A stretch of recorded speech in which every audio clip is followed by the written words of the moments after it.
चिड़किली, मोरी चिड़किली।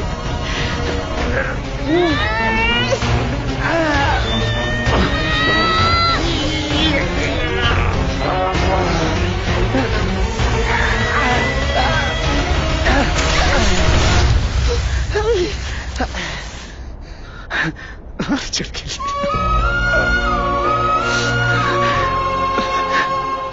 धन्यवाद बेटा।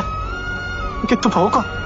मैं मोक्ष हूँ। बाबा ये वज्रगढ़ की हवेली से है, जहाँ आपने मुझे मदद के लिए भेजा था। जीते रहो बेटा। चल।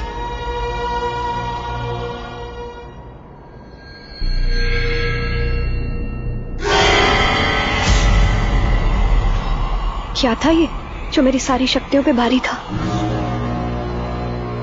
जिसने मेरे बल छल को भी मात दी थी?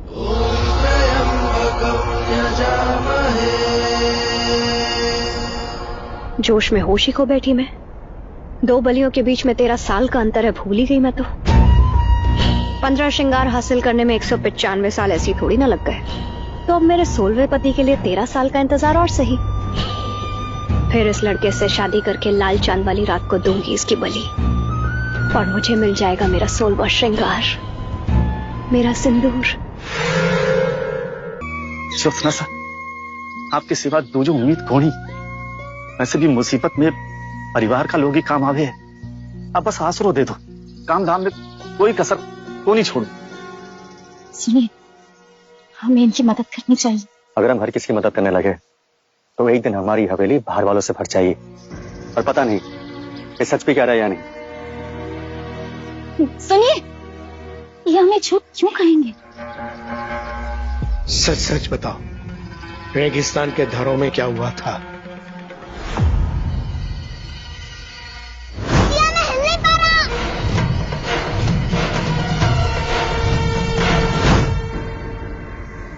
इन्हें 100-200 दे के हिला पिला के रफा कर दीजिए। नहीं हुकुम, पैसों की जरूरत कौन ही? आपने इतना मान सम्मान दिया और बात कर ली, वही बहुत है।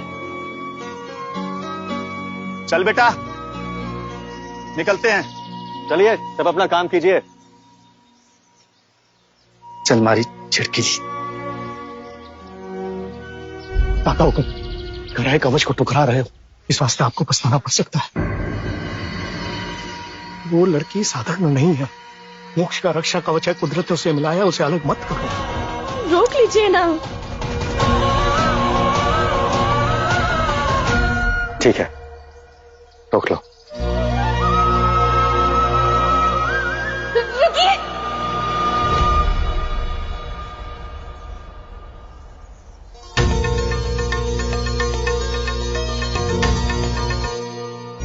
आपको कहीं जाने की जरूरत नहीं है, आप यहीं रह सकते हैं हमारे साथ, हमेशा के लिए।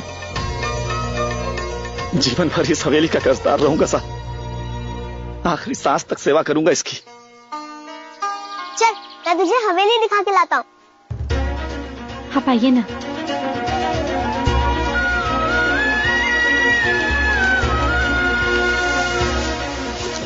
भगवान जी, आपने मेरी माँ को तो अपने पास बुला लिया, पर उसके बदले में मोक्ष को हमेशा मेरे साथ रखना।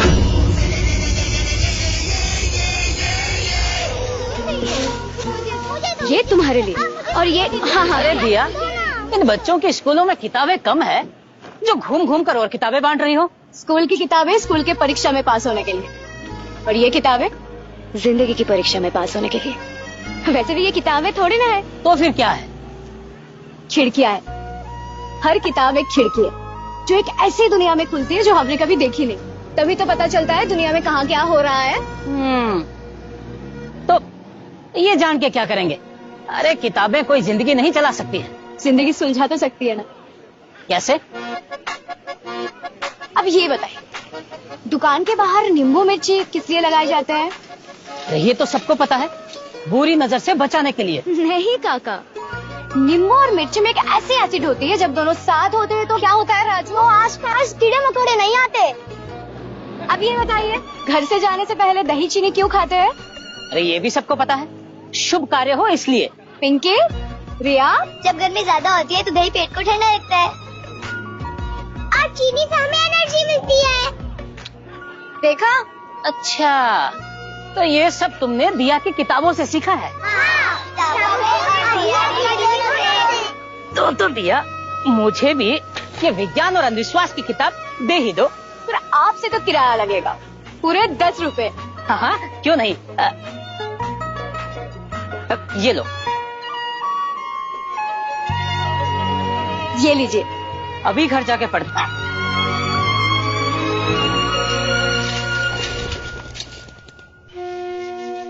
अगर मैं लोगों के मन से धीरे धीरे करके अंधविश्वास मिटा दूं तो शायद लोग भूत चुड़ैल पर कम विश्वास करने लगे। जो मेरी माँ के साथ हुआ वो फिर किसी और के साथ ना हो।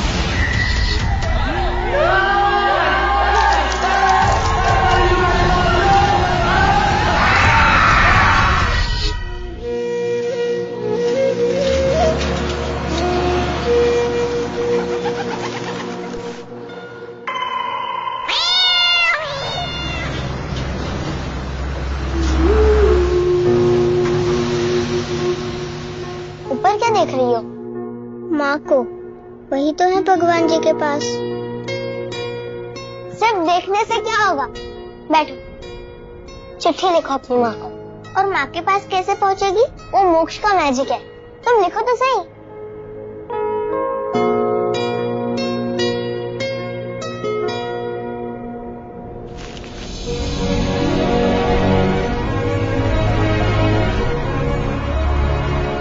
इतना ऊपर?